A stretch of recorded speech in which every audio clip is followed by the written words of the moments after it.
Bienvenidos a mi canal. Este es el tercer capítulo de altavoces de alta eficiencia, algunas marcas un poco menos conocidas, pero que de todas maneras son muy interesantes. En este momento estoy en la página de Omega Speakers. Este es un fabricante que hace unos altavoces que son minimalistas, pero al máximo. Le ponen un solo componente a sus piezas, hacen unas cajas completamente rectangulares sin ningún tipo de detalle en su diseño, no le ponen bordes, no le ponen decorados, no le ponen nada. Lo único que hacen es que le ponen tres spikes, tres espiques, tres puntas de acople mecánico para apoyar sus gabinetes acústicos, en el caso de las torres, porque tienen un catálogo un poco más amplio, pero he querido mostrarles estos altavoces, me parecen insólitos dentro de lo interesante que es la marca. Y una parrilla de tela para poder cubrir los componentes. ¿Y qué componentes se ocultan detrás de esta parrilla? Mírenlo porque esto es increíble. Eso que está allí es un pequeño parlante todo banda de 3,5 pulgadas. 4 pulgadas si contamos la montura. Es un parlante pequeñísimo respecto del tamaño del gabinete. Miren esto. Eso es una torre que tiene como unos 85, 90 centímetros de alto. Va ligeramente inclinada hacia atrás por la disposición de las patas. Este pequeño altavoz que ustedes están viendo aquí está construido con madera de verdad, tiene un gabinete rígido, tiene un solo y triste y tonto y ridículo componente de 3,5 pulgadas. Pero, a pesar de eso, consigue unos números que son admirables. Y eso es lo que hace interesante a esta marca. Este altavoz tiene una respuesta en frecuencia plana de 45 Hz a unos 17 kHz, nominal de 40 Hz a 20 kHz con una variación de 3 decibeles.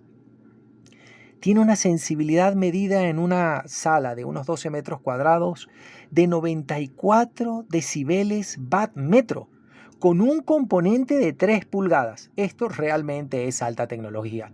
Lo que hay aquí dentro de la caja no tengo ni idea. No sé si pusieron otro buffer, si pusieron un componente, no sé qué más hicieron, no importa. Todo lo que se ve es este componente todo banda que está aquí. Es una caja bass reflex porque por detrás tiene un enorme puerto de graves, pero tiene unas características excepcionales de distorsión armónica, de dispersión, de respuesta en frecuencia. La admisión de potencia sí es ridícula, creo que son 15 o 20 vatios, pero es que con 94 decibeles, 20 vatios son más que suficiente potencia. Estos altavoces están llamados a ser los compañeros de un valvular. Aquellos que quieran realmente una muy alta calidad de sonido, un sonido coherente, y vamos a hablar de este detalle que es interesante.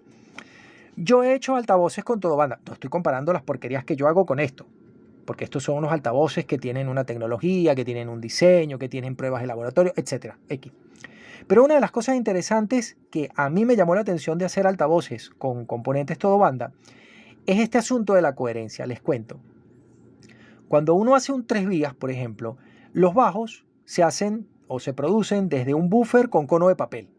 Y el cono de papel imprime su distorsión como un timbre especial, como una pátina, como una huella, como una impregnación al sonido de los graves. Luego los medios normalmente se emiten desde un midrange de un cono de papel impregnado o de un material de resina endurecida, etc. Y eso tiene, menos o más, no importa, pero también tiene su distorsión, que es diferente de la del papel. Y también impregnan con una pátina, con un color, con una huella, con un algo particular al registro medio. Y finalmente están los agudos, que hoy en día casi siempre se emiten desde un cono de aluminio laminado, que por rígido, por ligero y por bien hecho que sea, también tiene su color, tiene su timbre, tiene su textura, tiene su distorsión e impregna el sonido que emite con eso. Entonces cuando uno oye música, los bajos, los medios y los agudos suenan distintos porque están distorsionados de maneras diferentes. Uno de los detalles curiosos e interesantes de utilizar un solo componente, un componente todo banda, es que el sonido va a emitirse siempre con el mismo diafragma hecho del mismo material que va a tener un comportamiento similar. Y el cambio del comportamiento de ese pequeño componente no va a ser abrupto, sino que los bajos sonarán un poco diferente de los medios, pero no tanto, y los medios sonarán diferente un poco de los agudos, pero no tanto. Entonces el sonido va a tener más coherencia que con un 3 vías que tiene 3 componentes distintos. Por ejemplo, Bowers & Wilkins, por mencionar una marca, todo el mundo hace lo mismo, decidió que si voy a utilizar Twitter de cúpula de aluminio muy rígido y muy ligero, pues tengo que poner un midrange de Kevlar y tengo que poner un buffer de Kevlar para que los tres conos sean más o menos equivalentemente rígidos y el sonido producido por los bajos, por los medios y por los agudos se parezca tanto como sea posible, como para que mis altavoces tengan coherencia. Lo que pasa es que también hay filtro crossover y hay un montón de cosas. En cambio, esta gente no. Al tener un solo componente, pues no usan filtro crossover. Y al no tener filtro crossover, ahí no hay problemas de fase, ahí no hay distorsión adicional, ahí no hay retardo de grupo, ahí no hay un montón de defectos que los filtros crossover introducen en el sonido. Pues nada, que es una idea que parece a simple vista muy tonta, que hacerla funcionar es muy complicado, pero que seguramente va a tener un resultado maravilloso. Lo más curioso de este fabricante, a diferencia de otros que también se dedican a ofrecer altavoces con componentes todo banda de alta eficiencia o no, es que sus cajas son bass reflex.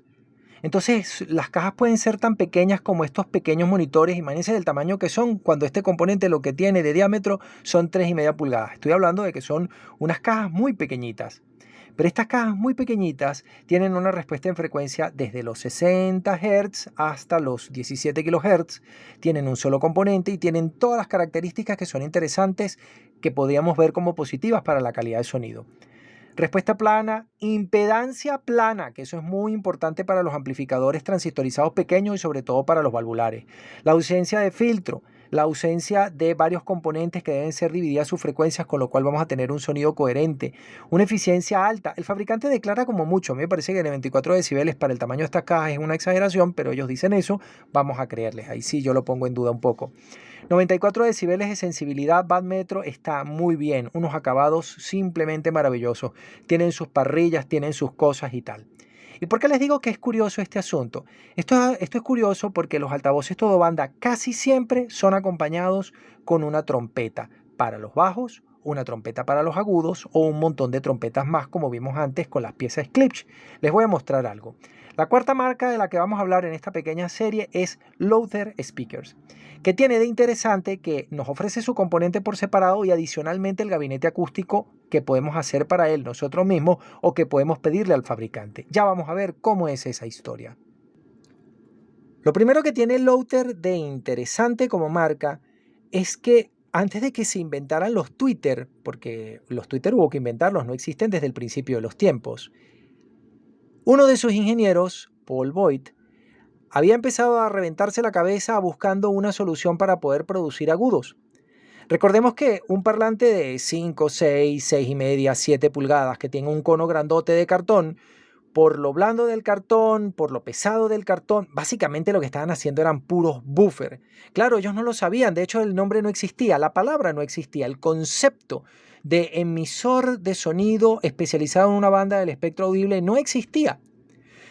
Fue Paul Voigt y después la gente de Lowther que empezó a darle vueltas al material del diafragma, a los imanes, a la construcción, al diseño, a la geometría y a un montón de cosas para empezar a producir la pequeña variedad de componentes que ellos tienen. Aquí hay muchos más aquí, pero aquí están los PM2A y aquí están los EX4, que son parlantes óptimos para cierto diseño en particular. Aunque a los ojos de ustedes el aspecto físico, el tamaño, el aspecto estético sean muy parecidos o igualitos, son componentes distintos porque están optimizados para funcionamientos diferentes. En el próximo capítulo, cuarto y último de esta serie, vamos a ver más detalles de esta bonita marca.